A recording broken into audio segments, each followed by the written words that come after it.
Hey guys, how's it going? Sorry for the technical difficulties as always. We will fix this in the future though, we promise. So I'm PM Asher. And I'm Blacksmith. And this is our first dev stream since the launch of Loot and Survive. So I think that's pretty cool. We obviously have a lot of feedback, we have a lot of stuff to go over, so we're just excited to get to talk to you all. I think this is the first time you've seen Blacksmith's face. In quite a while. I've been quite busy. What have you been doing? I've been doing Loot and Survive, man. Basically everything. Quite a while, yeah. Yeah.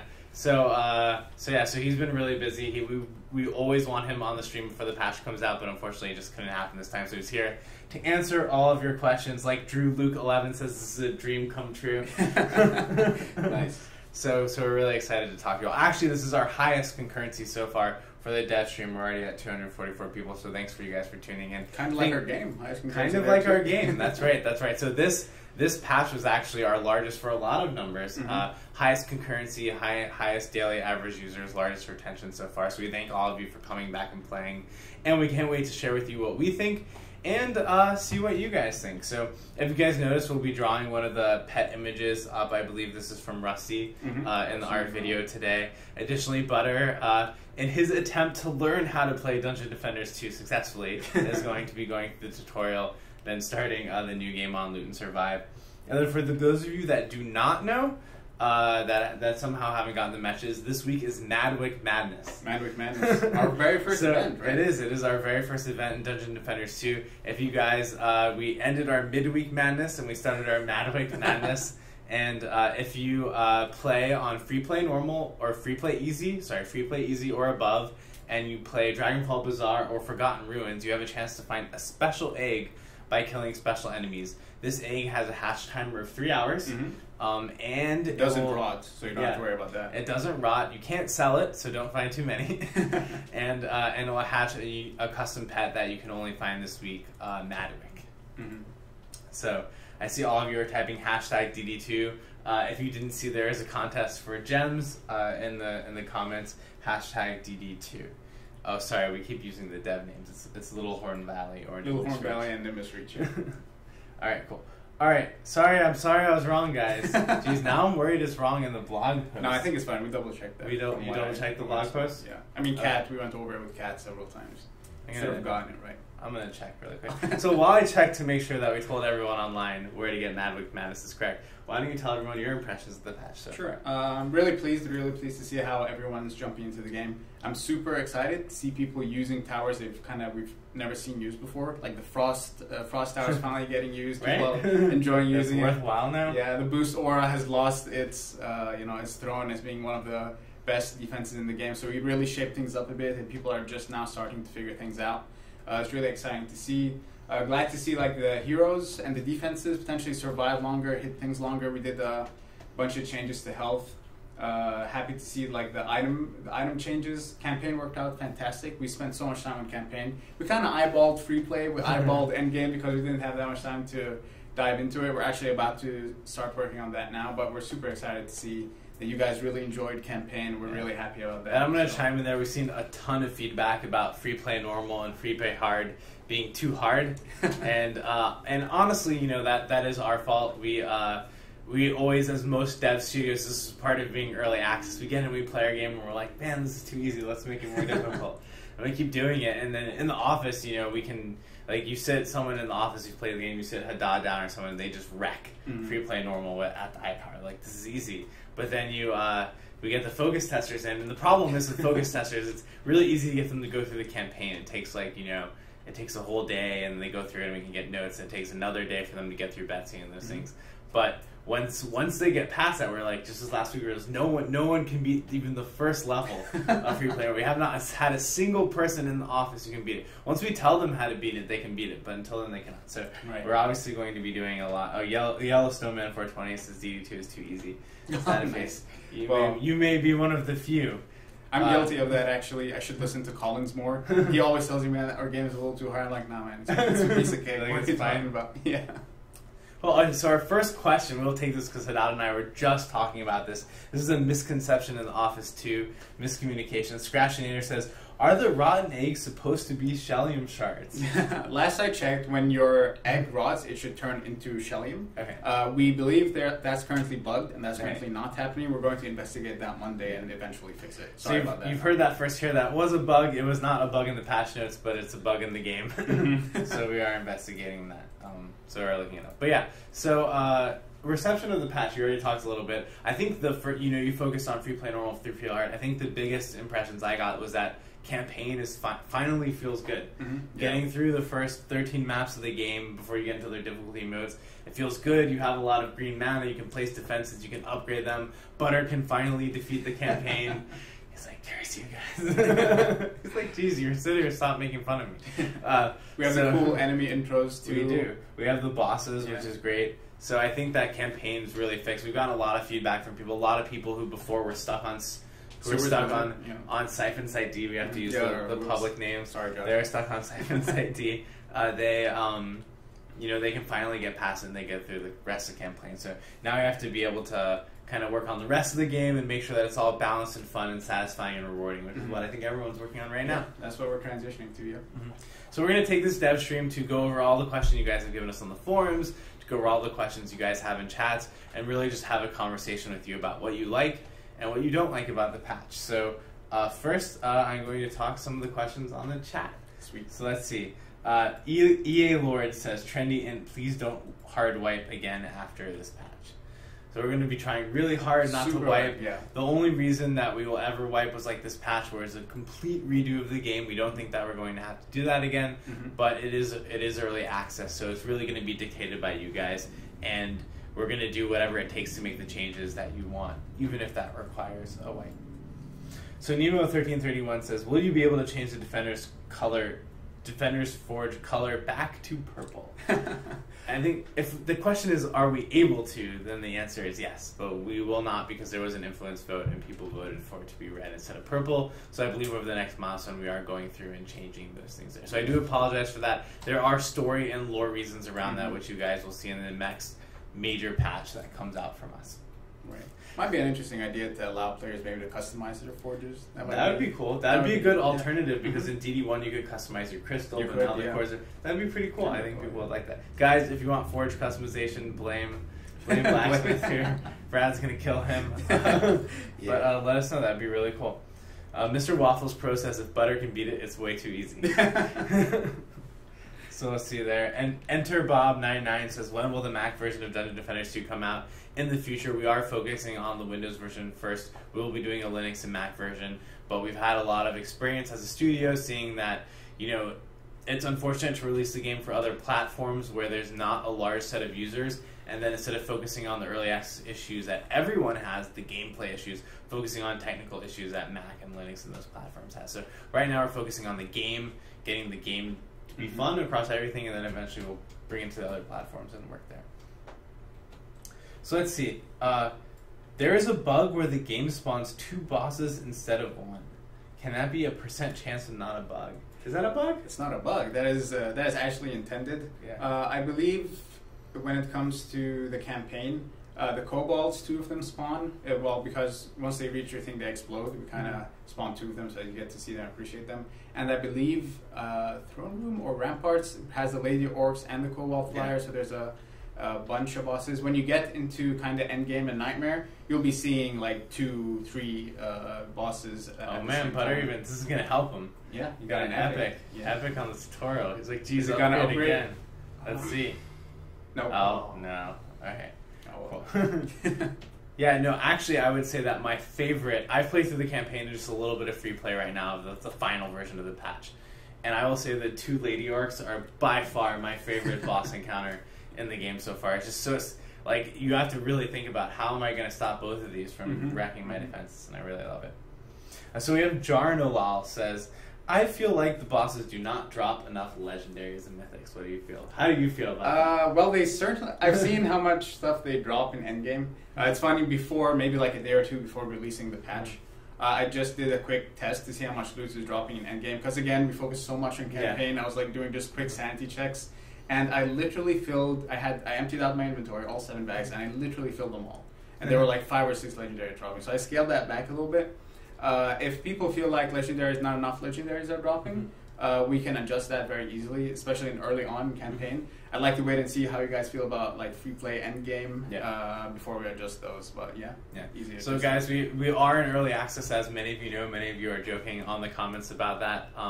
Part of this release is to, there's only so much you can test internally. We got a ton of difficulty modes out, a bunch of games out. We are really keyed into your guys' feedback. Hadad's already made 10 changes in the last 6 hot fixes for you guys for loot, and we're going to keep doing that. And then the next thing we're going to address is difficulty in order to make the game fun for as long as possible. So we have a question here from Gnosis Knight. It says, are we going to be able to trade inventory like in DD1? Trading is, it's funny, there's a question here probably later on we'll talk about social features. Trading is one of those things that we really want to add in. We've had several conversations about it already. It's still a matter of time figuring out when we actually fit that in, but it's definitely something we want to figure out how to incorporate. We're not sure how yet. We're thinking maybe not allowing you to trade items or trade items under certain circumstances, but maybe trade embellishments. Like if you open a lockbox and you get a duplicate, now that's actually something you can use to barter with another player for something.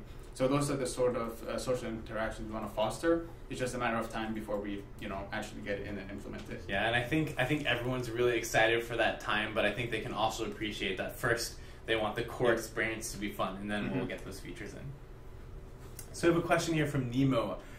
I want to read delete, but it's 1331, so I don't know how to read that. Yeah. But it says, wait, I already read his question. Damn it, that was the Defender's Forge question. So this is from Like Frogs, who says they have a bug where when they leave free play on Betsy, after that they couldn't join any lobby anymore. Interesting.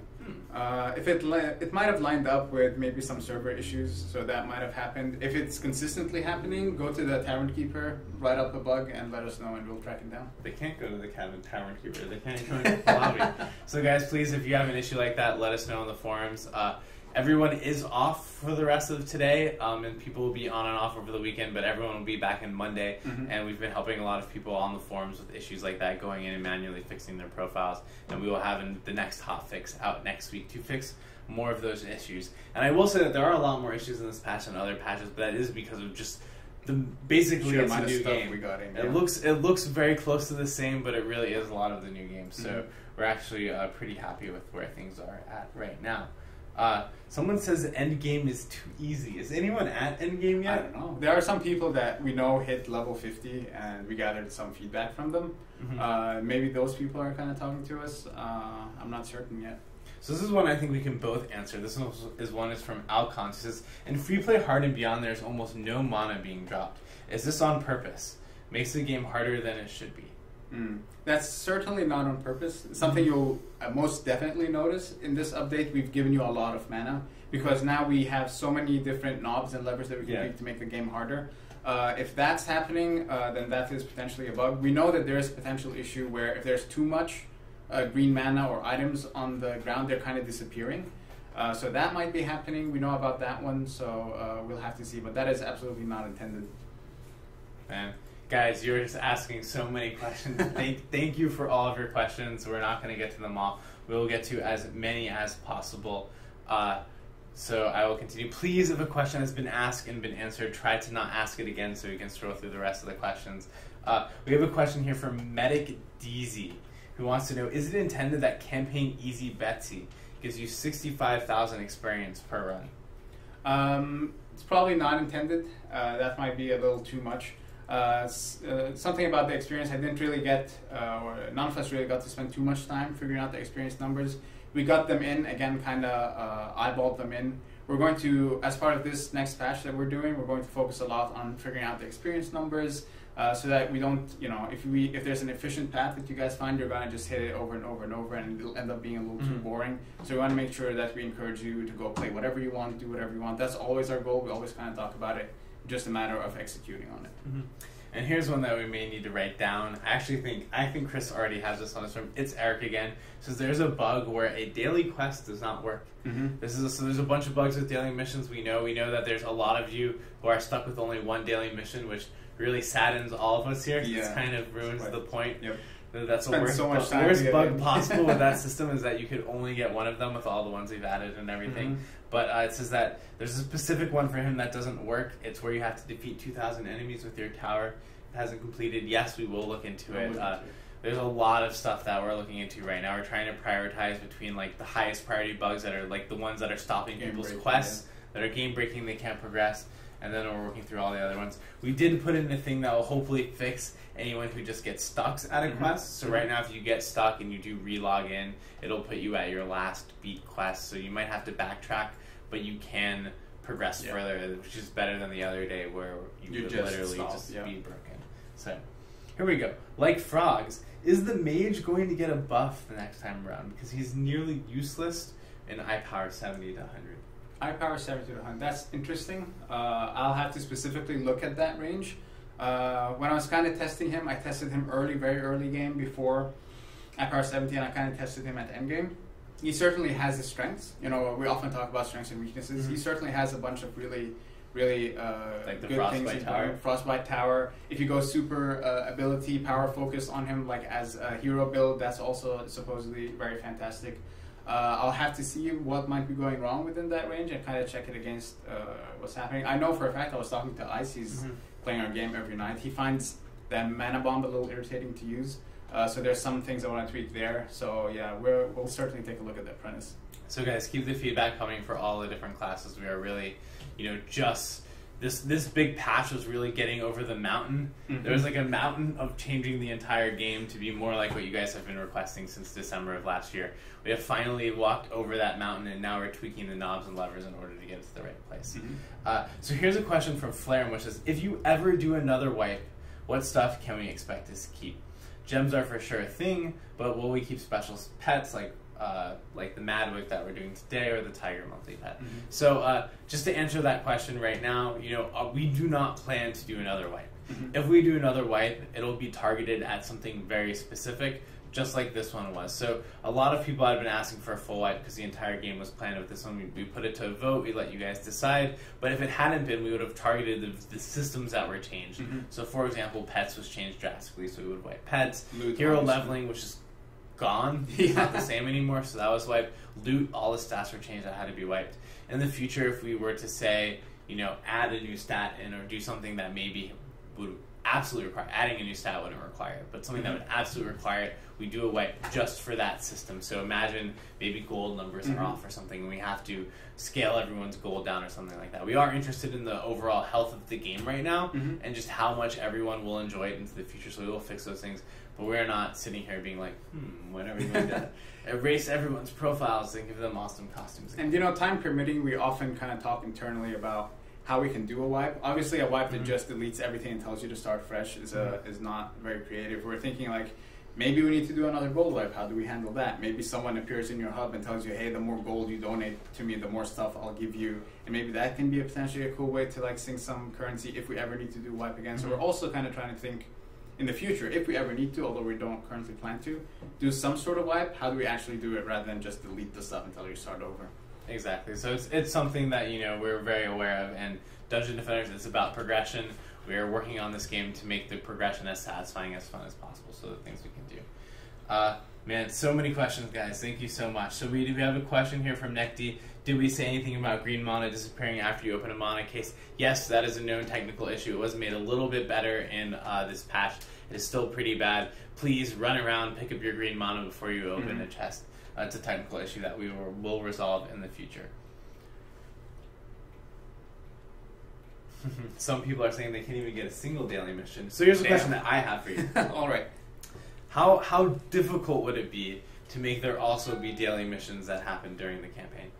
It wouldn't be difficult at all. We basically say, once you complete this quest, start daily missions. We can even have it from the beginning, but we're kind of trying to think, obviously you guys all know Dungeon Defenders, the franchise, you're getting into it very quickly. We wanted to kind of onboard new players that don't really know the game very well, very slowly, and we didn't want to overwhelm them with too many things initially. That's why we kind of kept daily missions locked behind a certain quest, but we can easily like pull that forward, pull that backward as we see fit. So guys, we'd love you to start a thread on the forums with just feedback over like where you think daily missions are appropriate. I know I've seen a couple of comments about people wanting it earlier. I've seen comments about people not even having it, so how can they provide us feedback?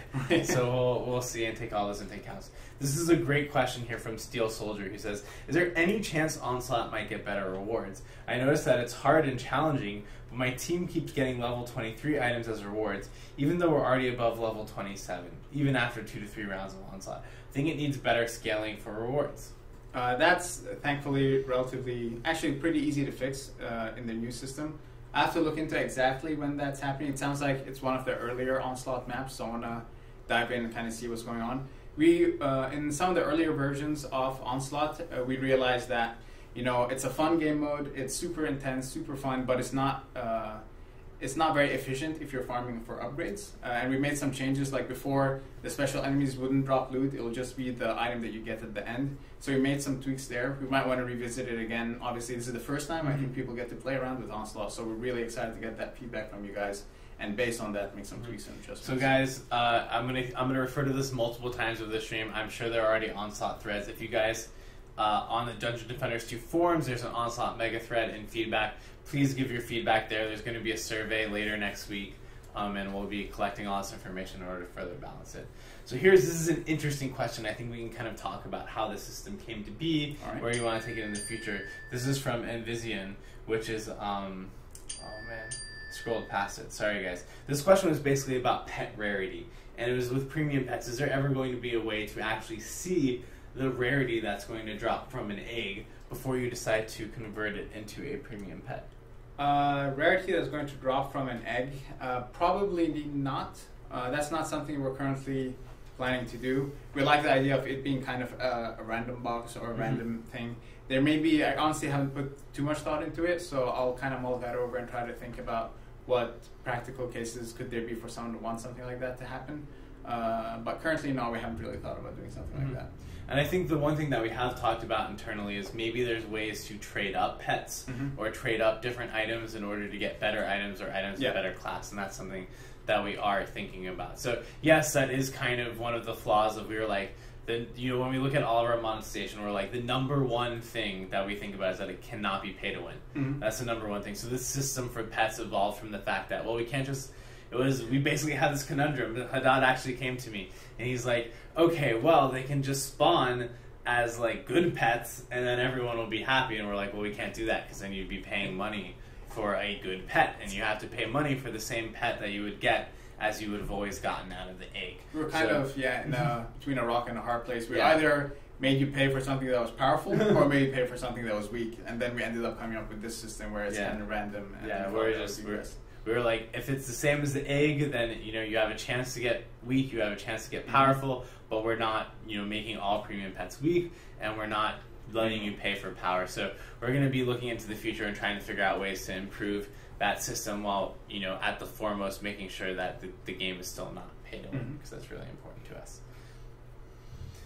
Oh, there are too many questions. All right, so guys, I just want to do a quick announcement really quick. After this stream, you can watch the Social Tavern. The Social Tavern is run by our Casters Guild. They do have a custom item to give you guys. I know that there's a little bit of you guys have definitely been talking to us about some of the Twitch custom items, and we will talk to you guys maybe even on the stream about them. I have a forum post I'm writing up about them, but so please tune into the Social Tavern afterwards. You can see some of our Caster Guild Twitch members talk about what they think about the patch and what they thought about this stream.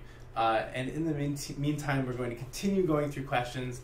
There's just so many of them, and we're going to go through some of the forum questions as well. So the last one from the chat from now, before we move on to the forum questions, is from Magi Melkor, who says, "Are the 2 pet reroll bugs?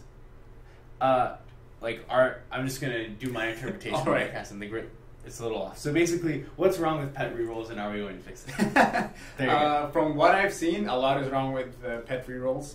Based on the things we had planned on paper, looking at the things in practice, there's a lot that's still kind of off. There's a lot of things that are functioning right, but they're not represented well to you guys, so it's a little confusing, a little unclear. As to if we're going to fix them, absolutely. Pets were probably one of the more unstable things in our game in this patch. We put a lot of love, a lot of time into getting them to work and getting them to function, and we're going to be fixing all those issues with them as we go forward. Mm-hmm. Awesome. Oh man, this is a really nice one from Night Codex. I'm excited to read it. Thank you, Night Codex. So he's seen how far we've come from this game, and it's mind-blowing. It's very creative and entertaining, and he thought that the game lives up to its name. So thank you, Nick. We really enjoy that. We really enjoy a lot of the extra feedback that we're getting from this patch. We know there's a ton of work to do still. Everyone's still working really hard, but we do think that we've taken a kind of a big leap, step from where we were before this patch. Awesome. So let's start going through these questions. So we have 10 long-form questions in the forums. Guys, if you don't know, on the dev streams, we do have a forum thread every week where you can go to the Dungeon Defenders 2 forums and submit a question. Josh picks the top 10 most liked, most popular questions, and we guarantee to answer them on a string to make sure they're answered in addition to the questions in that comment. So this one is from Michael G2K2. Who says, seeing a visual cue, as we did with Tower Speed, really showed off the progression of your gear and where you've put time into the game. Without this cue, things become stale and repetitive. A level 5 player has the same experience as a level 30 player. Are there any future plans to make our characters feel more powerful, just thus changing the gameplay experience through animations, through colors, through other visual cues? Right. So I'm going to, I guess, take this opportunity to talk a little bit about defense speed.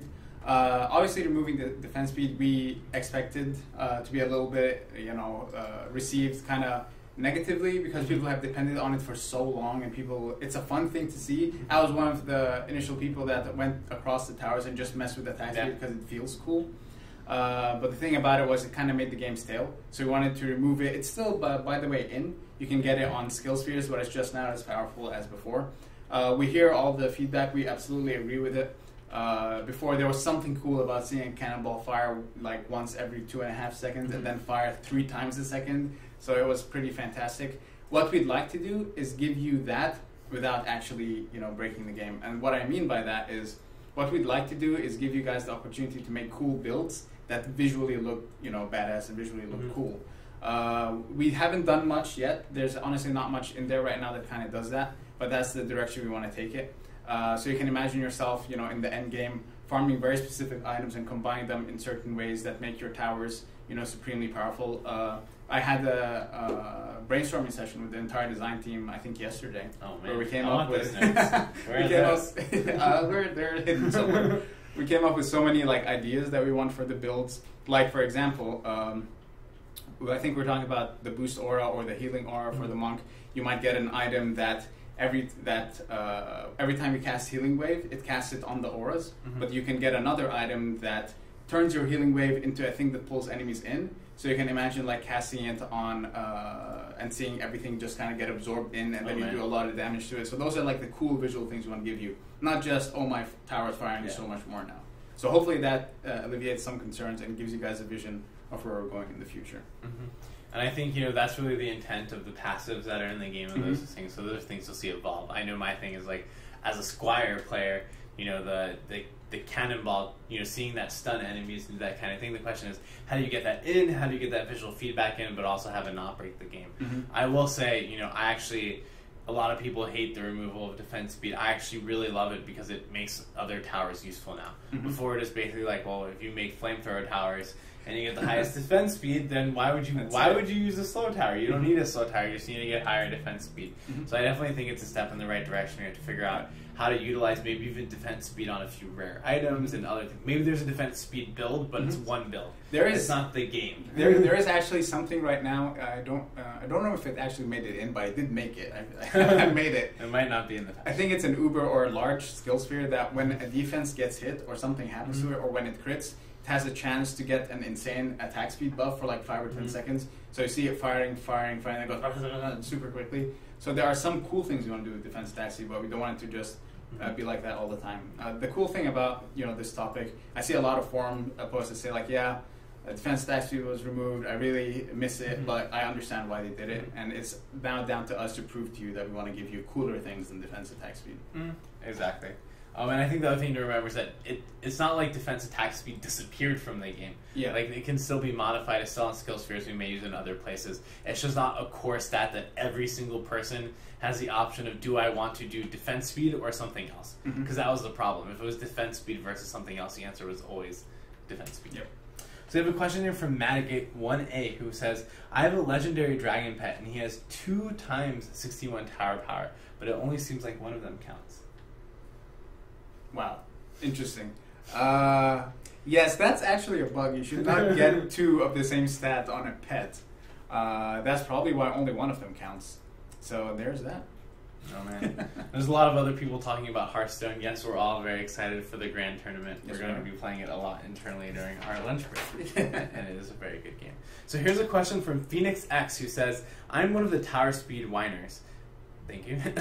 But I'm liking the passives a lot, like the 15-second stun for 2 seconds on a cannonball tower. Are we going to see more passives like this? And are we going to be able to raise them to, say, 30 or 40% or something more?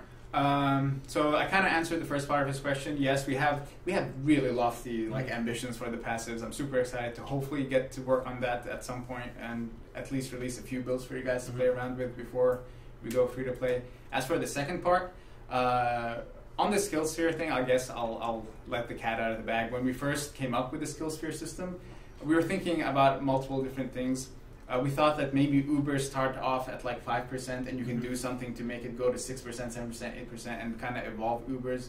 We thought for larges, mediums, and small, maybe there's a chance to get upgraded versions of certain ones as drops. So there are some things that didn't make it in, but that are really good examples that answer the second part of your question, where you can have something that's like, 10% chance to stun, but you get a legendary drop for a skill sphere that says, I took that 10% and now it's 15%, and now you can equip that instead. Man, you have to do that. That's the only thing the system is missing. I want to grind for like the extra bonus damage skill spheres for the stats. And that is something we're seriously considering. It's just, again, a matter of when do we do it.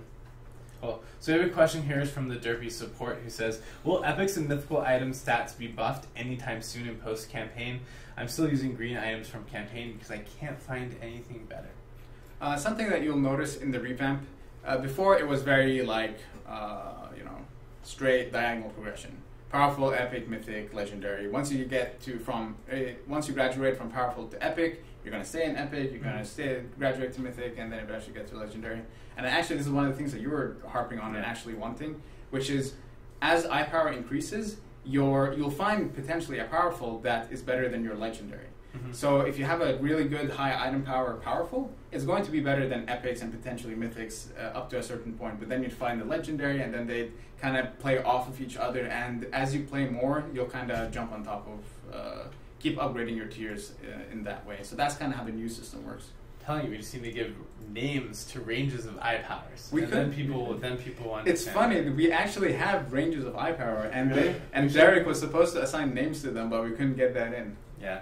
I think that will make it really... Because basically the way eye power works is the way tiers work in DD1 did, where it's like, eye power, I'm just picking a random number. Let's say 600, 700 is transcendent gear, and 700 to 800 is other gear. And within that set, there's, commons and uncommons and rares and legendaries, and that's how you're going to be dictating it. But once you go up in the kind of set range, well, then you're going to want normals of that set as you get further. There was also another thing that we didn't manage to get in, where when you get an item and it drops, let's say it's an item power 250, it rolls for a small chance to upgrade by like 15 points, 20 points, extra points on top of that, and then there was another name associated with that, but that also didn't happen. The rolling happens, but you just don't know that you got so maybe this guy who got his super cool powerful actually got a super cool powerful that's actually upgraded and doesn't even know it. So that interesting. We'll have to get some of that messaging out in the game. Yep. So guys, we have a bunch more questions about pet rerules. Pet rerules are fairly broken. We do know this. We had some interesting even difficulties filming it for the update video. Oh, yeah. I remember that. But we will be fixing it in the future. So the next question from the forums is also from Phoenix XX, who says, is there anything else you're going to release to differentiate my cannonball tower from, I guess Sally is one of his friends, from Sally's other DPS? I enjoy seeing other towers shooting 10 times faster than mine. It was cool. Kind of also answered that already. It's going to come down to what build you have equipped. That's going to largely vary your defensive maker. You have a guy with a cannonball tower that's very different from another person's cannonball tower or another person's DPS tower as well. It's just going to come down to us actually taking the time to make these builds and making them available for you guys. So we have a question here, and I don't think either of us know the answer to this question because we have to investigate. This is still about Shellium shards. Okay. And part of this question is probably due to my fault and miscommunications. So how do we get them? Is it possible to get them? Is it impossible to get them? Supposed to get them from rotten eggs. You're supposed to get them from rotten eggs. Okay. Keep in mind, there was so much going on that I lost track of certain things. But from what I remember, when an egg rots, it turns into Shellium. But I'm not sure if that still happens or if that was going on. That's certainly something we need to investigate. But last I checked, that was what was supposed to happen. So we'll see. We'll have to investigate after this. We will investigate into it. Thank you, guys. So this question is from Buttlord, which is a fantastic name. Thank you, Buttlord. He wants to know, or she, is there any development being done on a better communication system, such as targeting pings, requesting for help, request for defeating a boss, or an easier to navigate ping menu? Well, we actually have a design for like ping version 2.0, where it's kind of allows you to ping maybe once or twice, or has a handful of pings rather than a big menu that you navigate. And based on what you ping or where you ping, it kind of intelligently says something. But again, we're focusing more on kind of the core of the game, making sure that's as fantastic and as fun as possible before we kind of start layering things on top of it. That's certainly one of those features that kind of layers on top of it, and eventually, hopefully, we'll get around to it. We do have plans for it, but it's just, again, a matter of time. And back to Shellium shards for a second. So big nasty cupcakes. Yes, I did tell you that they came from pet food boxes, because after I was told that they came from rotten eggs, which I thought was really cool, I asked other people who said, well, we changed that and they came from pet food boxes, and I relayed that message to you, and now we're just all confused over where they come from, and we're going to see where the bugs are and what they are, and we'll get them fixed. We're going to get clarity. There is an item that you double click and gives you evolution material. So maybe that also potentially can give Shellium. That we have to check that. Sorry about that. All right. So off of Shellium shards and on to question number 5, which is from an Underlander, who says, "Are you guys working or planning to work on social features such as guilds, friend lists, and whispers?" I kind of made a presentation maybe, a month and a half ago, where I kind of outlined the different aspects of our game. And Reister says we should be doing a Shellium shard. You know what's funny is that we can actually do that. So Josh and Butter, I am putting you up to next stream. No more gems, Shellium shard giveaways. We'll see how that goes. How that goes. If only we did today, everyone would tune in, since apparently you can't get them in the game. Sorry, you can continue. No problem. So I guess what the question was about, what was it? The question was about social features, like social guilds features. or friends list and whispers. So the social aspect of our game is probably right now the weakest, and we are well aware of it. We'd like to add things like clans or guilds, allowing you to group up with friends and take on hard content and like interact socially with one another, and those cool social elements, even like host events with one another. Those are cool things that were on the table at some point. It's a matter of, again, time. When do we actually get around to doing something like this? We'll see what happens. I'm not sure about whispering, because I actually implemented the chat box that we have in there, and it does support whispering, because I actually made it. But I don't know if it, because that was like 2 years and a half ago, if it broke at some point, so we'd have to see. It might have broken. Yeah, we'd have to see. But you can only whisper if someone's on. Even if it worked, it could only be on your server. On your, the way they but at least if you're in a hub, that should potentially work. Yep. We'll see. All right, so we have a question from some random guy. Thank you, some random guy. They're not shard codes yet. Not yet. Next week. Josh will have to create them. It's going to take him... So many #U2s. Yeah, I know. They're trying to get the gem codes, not the shard codes, to stop confusing people. Okay. Are any existing maps still subject to changes in design? Like making one bigger or adjusting some paths, etc.? Right now we're working on 4 maps, and I believe probably I can talk about them, so I'll just go ahead and do it. The sewers, we noticed that the sewers maps are a little difficult to navigate. Yeah. There's no like, oh, this is this corner, that corner. You don't orient yourself very well in them. We also noticed, looking at our metrics, that a lot of people die there. A lot of people fall to their deaths. I actually saw it on Collins' desk earlier today, the revamped sewers, and they look fantastic. Those will eventually make their way to you guys. We also are making different versions of the castle maps, and you'll get to look at those at some point. So yeah, we are looking at existing maps. We want to fix those, and we even have like 2 or 3 maps that you guys haven't seen yet. That are a couple of maps that I haven't seen. I think more than 2. I think probably 3 plus 2, 5. We have so 6, we have some 7.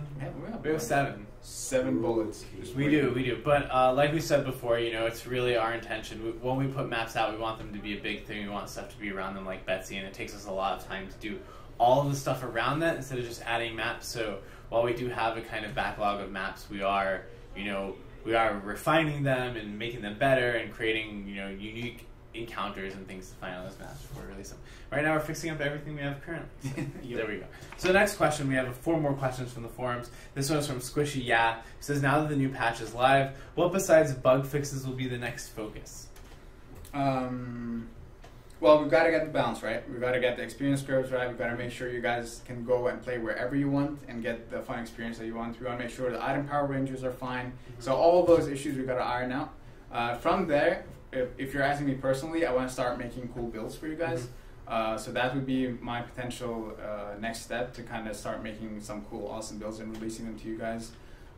Game modes, we have some prototypes and ideas for more game modes, more maps, more events.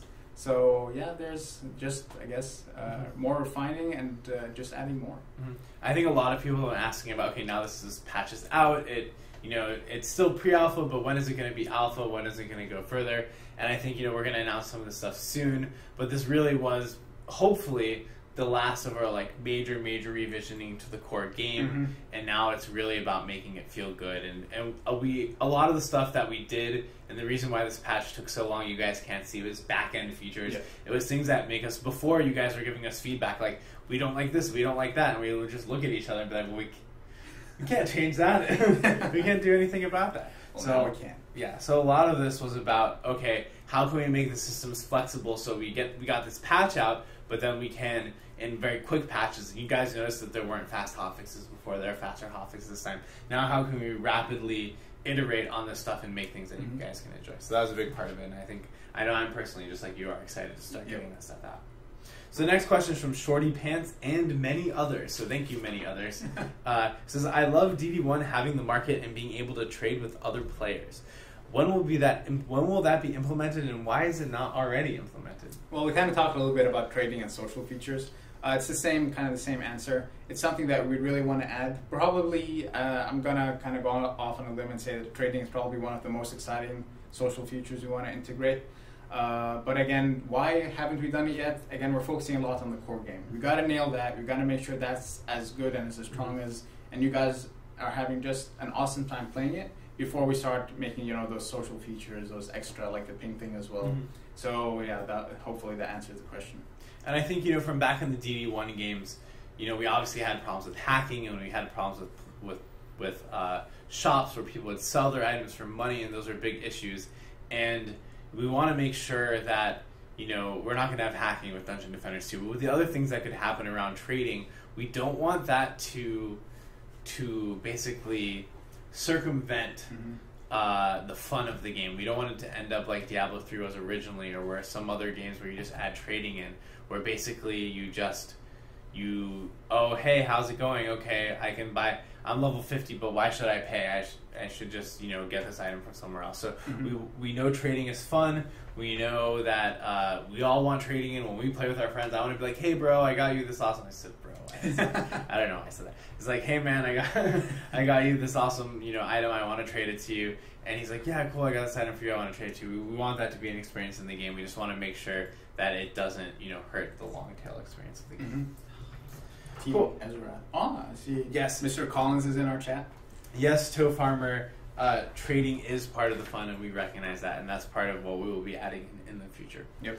So the next question is from Bart Thierry X, who says, is the team working on we have so many social interaction questions. Ways to add more social interaction in the game. I mean, before it was very system-driven questions. Now it's finally like more social stuff. Yeah. So progression, I guess. When do we add them again? Whenever we get around to it. Yeah, when we get to it.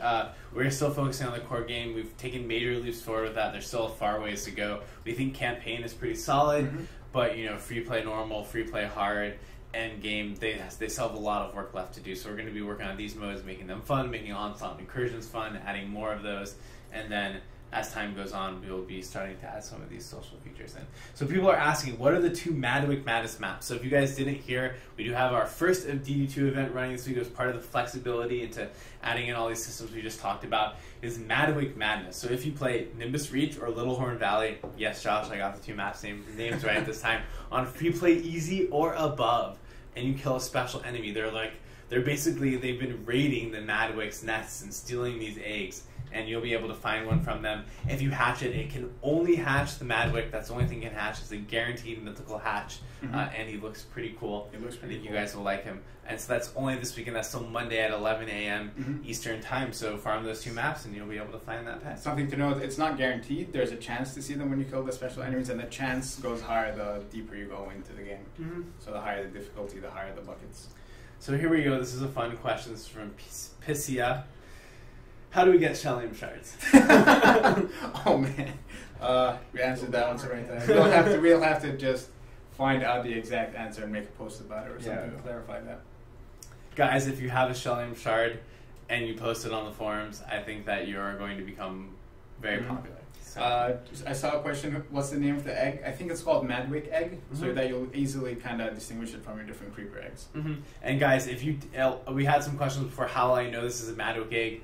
It will be called Madwick egg, but if you can't read, if you put it in, there may be more problems. But if you put it into the hatchery, every other egg, it has this huge list of pets it can spawn. This egg says only, it'll just hack Madwick. And you'll notice like the egg color is a little different. Its hatch timer is 3 hours rather than slightly different shade of purple. Yeah, slightly few hex codes off. All right, cool. So really quick, guys, before I answer more forum questions, we are going to stay on a little bit past 6. Thank you guys for tuning in. Thank all of you. And we will get some of your questions in a minute, so please ask them again. We're going to do lightning round really quick. So these are questions from the forums that are yes or no, can be answered very quickly. Okay, 1. Is there going to be any change in the way inventory can be sorted? Yes. Okay, will there be more maps to play Onslaught on? Yes. When and if you add more classes, can we expect to see a hero slot as part of the class? A hero? Oh, sure. Maybe. We don't know. We haven't really thought about that. A sure is a maybe. A sure is a maybe. Okay, good. All right, we got that down. Sure is going to be every answer. Okay, there are many complaints since the new update, mainly about the removal of tower defense speed drop, and that item drops feel unrewarding. Are you considering making changes for this? Yeah, we kind of talked about that already. Ability to inspect or view other players. Yes, one day. Any plans on having a Steam badge in the future? Yes, we're waiting until out of early access or later on. Are we going to get noticeable combos, or are they going to be removed from the game? That's not a yes or no question. Yes, noticeable combos. Not removed from the game.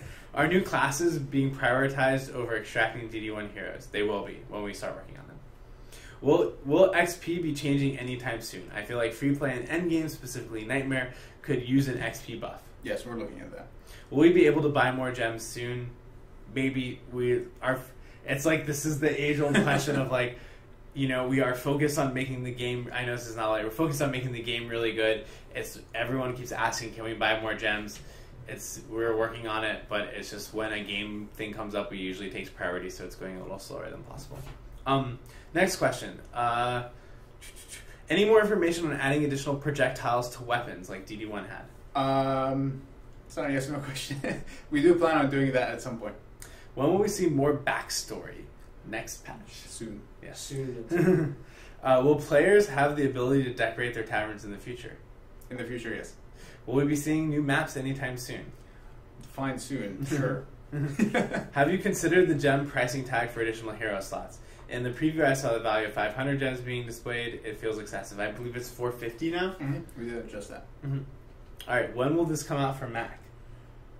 Sure. Has any thought been brought up to Butter? At least we beat these maps in campaign now. Worst lightning round ever. Has any thought been brought up on a player wave editor or a map editor? We talked about it, but not much. Will class challenge numbers get balanced so certain ones aren't extremely long in comparison to the others? Yeah, we'll look at that. Can we have color customization for our characters? Maybe.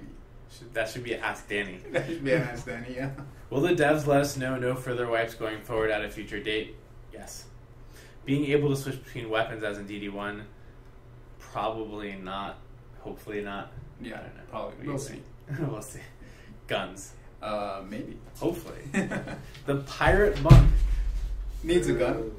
Just It a has a- little pistol in his hand. Oh, they haven't seen that yet.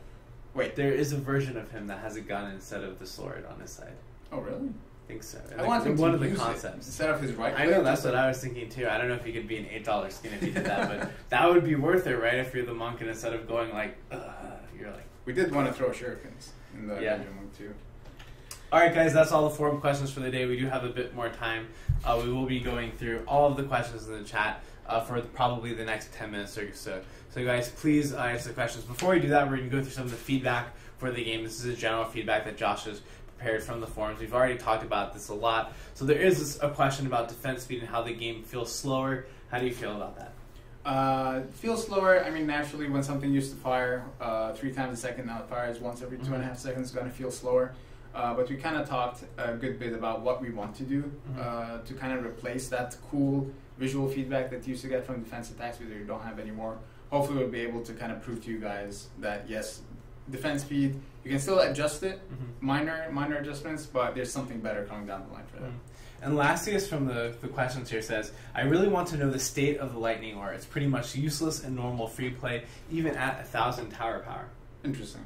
I'll have to look at that. I did do a balance pass on all the defenses.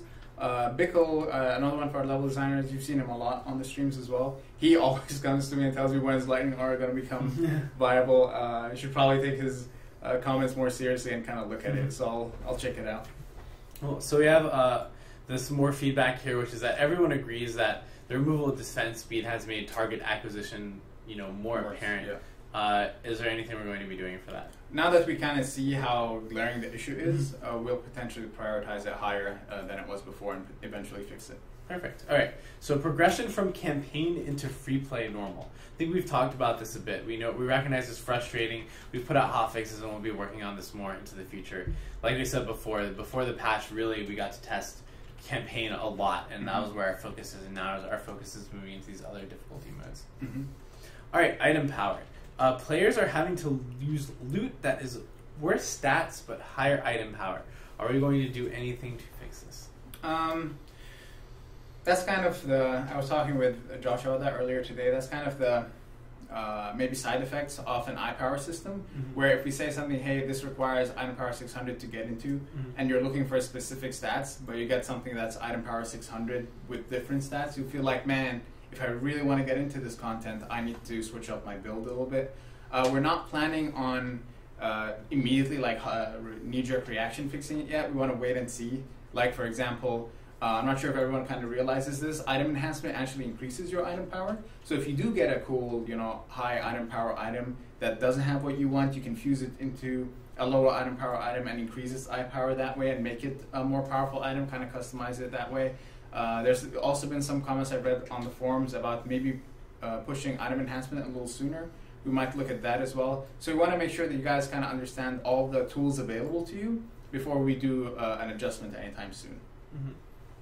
So this is a question that I've seen a bunch of times from Honesty Policy. It says, is there any reason the first daily quest I got was for incursions? Being only iPower 40, can't really do an incursion yet. I think we have about the list was about 89 daily missions that you can potentially pick from. I'm sure we didn't get all of them in, so it's probably, I'd say, a good average of about 60 in. So it is random which one you get. The way the system works is it allows you to re-roll your quest. So if you do get something that's maybe out of your range, you can re-roll it and hopefully get something better. We did generally try our best to make sure that in almost all the buckets there's a representation of incursions, also all the possible quests that you can do. There's some outliers like the one that you just described that we'll have to look at. So hopefully you'll be able to re-roll it and get another one instead. So the next feedback is about item enhancement. Some players feel like this is too far into the progression of the game. What do you think? Kind of same story as the daily mission system. Item enhancement, we used to view it as this end game thing that mostly players did when they were at end game. Now with the new loot system, we might want to reconsider that. But the reasoning why we put it at a certain point in the progression was we thought, we didn't want to overwhelm people. We didn't want them taking on too much too soon. So we put that at a certain point. With that in mind, especially when people are kind of, like I just talked about, eye power, we might consider pushing it forward a little bit and maybe allowing you to upgrade items a little higher. Now the range is kind of defined in a certain way, so we'll be taking a look at that. And guys, we've been getting a lot of comments and questions on the chat about challenges or different quests that do not track. Yes, there's probably a lot of those. Please go to our forums, let Josh know. He's creating a master list for everyone to fix of all the different things that aren't tracking properly, and we will get as many of those addressed as possible. So here we go. Here's a question about the XP grind and curve. They think that the grind should happen later in the curve than it is right now. What do you think? I'll have to take a look at kind of how it is. I don't want to just say yes or no. That we are well aware there are some potential XP issues, and there are some potential areas where it's very obvious you have to do certain maps to get out of the kind of the level range that you're in just over and over, which isn't very entertaining. So like I said multiple times already, we're going to look at the XP numbers. We're going to make sure that you can play whatever you want, do whatever you want, and kind of feel like you're progressing, and hopefully maybe reduce the grind that way, and we'll see how it goes. So the next one is about the monk boost aura. What do you think about his changes? Is it going to be fixed? Is it going to be made better? Is it going to stay the same? It's going to stay kind of the way it is. It was a little too powerful. It was, well, not a little too powerful. It was pretty powerful in the past. It was just a flat percentage increase. It didn't really scale off of anything. It was just raw awesomeness. Even to the point where... Everyone loves raw awesomeness. What more could you want? Right. Place it, kill, done. Unfortunately, it was a little uninteresting to use, or not, you know, we often talk about strengths and weaknesses. That thing didn't really have any weaknesses, so that's why we kind of adjusted it. We're really pleased at the way we kind of did it. So it's still super awesome if you build a defense power monk, since it takes a share of your defense power and gives it to everything in the area, so it can be substantially powerful, but it's not the silly numbers that it was before. Are we planning on fixing it? Not really, but we might buff it. We might look at, you know, maybe we took it a little too extreme in the other direction now, so we have to, you know, play that balancing act and see what happens. So Lassius says he's a level 46 squire, and his friend has a monk who's level 46. He has 1,000 tower power, and his lightning auras can barely kill small mobs in Betsy normal with one upgrade. That I would have to look at, figure out what's going on. The lightning aura is meant to be, I don't hit one thing super hard unless you get the Uber for it. But it's not meant to be I hit one thing super hard. It's I'm hitting a bunch of things in a big area for a little bit, and that damage adds up. So yeah, if you're using a lightning aura against like one enemy, it's not very practical. But if you're using it against a horde of enemies, it's better than a Or maybe cannonball. if you stack them. Or if you stack them as well. We do allow you to stack them now, so you can also do that. Alright, so the next question is a daily mission bug, or the next feedback. Yes, we know there's a daily mission bug. We are looking into it. Guys, if you have problems with this, please, on the Steam forums or our forums, let us know. We're actually pulling people's profiles and investigating. We're going to be continuing that on Monday to try to figure out the source of this bug and fix it. We've already talked about Onslaught mode. There's some frustration about mana in addition to the rewards. What do you think about that? Mana, well, we'd have to take a look at that. One of our big initiatives, like maybe number 1 or number 2 on our board, was fixed green mana. Fixed green. It's been such a hot topic for quite a while. I think we've finally done it. We might have missed a few Campaign things. mode, Yeah, in campaign mode probably the most. Mm-hmm. We might have missed a few things. Maybe again, free play endgame Onslaught might not be as good, so we'd have to take a look at that. But our intention is still to give you enough to do whatever you feel like you want to do, experiment and do all that stuff, and have the difficulty tweaked in a different way. So Donaga says, will we be getting an option to auto-skip cinematics? Certainly something we can provide, but probably a little bit lower on the priority list for some of these major bugs. The last bit of feedback today, item shop vendors. Item shop vendors. They kind of suck. They do suck for a good reason. The problem, it's not really a problem. We transitioned the loot system, like you all know. It's completely different than it was before. The old system used to look at your hero's level and give you loot based on that. The new system, we didn't have enough time to do that. Oh man, thank you ISC Gaming. Sorry. So we didn't have enough time to kind of do that. So what we did was we said, you know, we're either not going to have shops or we're going to have shitty shops. So we went with the option of having shitty shops in the effort that one day we'll fix it. But our intention is, yes, once you go in, based on the level of your hero, it's going to show you stuff. Not just a big random range and whatever you get, you get. Also, I think they're only giving 2 items now, where they're supposed to be having like 6 or 7, so there's some bugs with it too. I think that you need to make sure those bugs are listed at a higher priority, because I think that we're going to want to fix this. Yeah. So we have a question from Alisar who says, will there be automatic weapons for the Huntress, and will there be attack speed stat for heroes in the future? Attack speed stat for heroes was something that we investigated thoroughly when we did this stat revamp. Mm-hmm. We originally wanted to add 5 additional stats. The fifth one I remember that. Yeah, the fifth one was going to be hero attack speed. We did some technical investigation, and the way that we can do it is say, I'm just gonna speak, from imagination. This isn't concrete, so no one hold it against me. But like, let's say there's a sword and there's a katana, and the katana is like attacks faster, but does maybe less damage, and a sword always attacks at a certain thing. So we can do varying attack speeds on different types of weapons, and that's something that might happen in the future. Cool.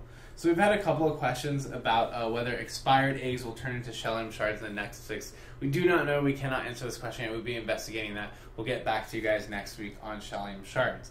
We have a question from Nemo1331 over whether we're going to be adding new heroes to the game. We will, but our focus is still currently on these heroes and the core game loop. You guys will know we're going to get out of pre-alpha before we start to work on new heroes. We view heroes as content, not the core game. Are there any Easter eggs in the game? Yeah, there are a few. There are a few. There will be more in the future. Yeah, there's not many, but there are a few. All right, guys. We only have 2 minutes left. Thank you guys all again for the stream. This was our biggest stream so far, guys.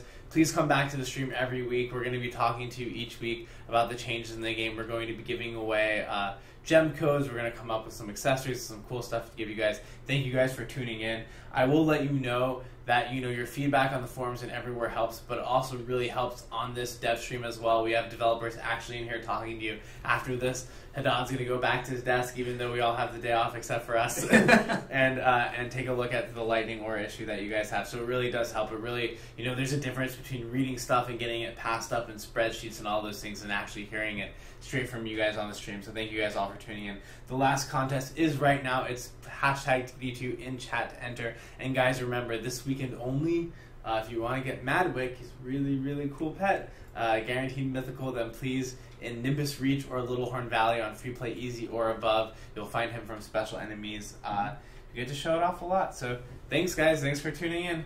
Let's see who wins. Who do you think's going to win on it? I'm not sure. You see their name? You're not sure? So many hashtags. Oh, man. There's just so many. There's going to be at least 350 hashtags. Josh tells me I'm not allowed to say pound for some reason. Only hashtag DD2. He's like, that is wrong. I don't know. That's how I learned it when I was growing up, I guess. I don't know what I'm talking about. Is there anything you want to add to conclude? I'm trying to think about some stuff. Oh man, the final winner is Rorix. So thank you, Rorix. Thank you all of us for tuning in. Congratulations. Thanks, guys, for being on the stream. We'll each say concluding remarks. I'll say thank you, guys, for playing Loot and Survive. It really helps. Honestly, all of your feedback about the difficulty of the game and how you feel about it, constructive criticism, it really, really helps us. We see you guys say, oh, this is too hard, it's too grindy. We want you to know it's not too hard or too grindy on purpose. It's just too hard and too grindy, and those are things we're going to be looking at and fixing. There's still a lot of tutorialization and teaching players to get multiple heroes in different builds and play different ways, and we're going to be working on all of that. So I really thank all of you for our patience. I'm glad you guys love the campaign a lot. We can't wait to make the rest of the game as good as the campaign. I want to stress on that again. Just keep the feedback flowing. We depend on it so much. We love hearing from you guys. And honestly, the game is as good as it is, mostly thanks to your feedback. So just keep it coming. Help us, again, I often talk about priority stacks. When you guys complain a lot about something, we shift things around. We do things sooner than later. So keep that complaining. Keep complaining. But don't be mean. Just complain. Complaining helps. We need to know what the problem is. And let us know when you play the Madwick event. Did you enjoy that? Is that something you want more of? And we'll potentially see what we would do with that in the future. Perfect. Good luck. All right. Thanks, guys.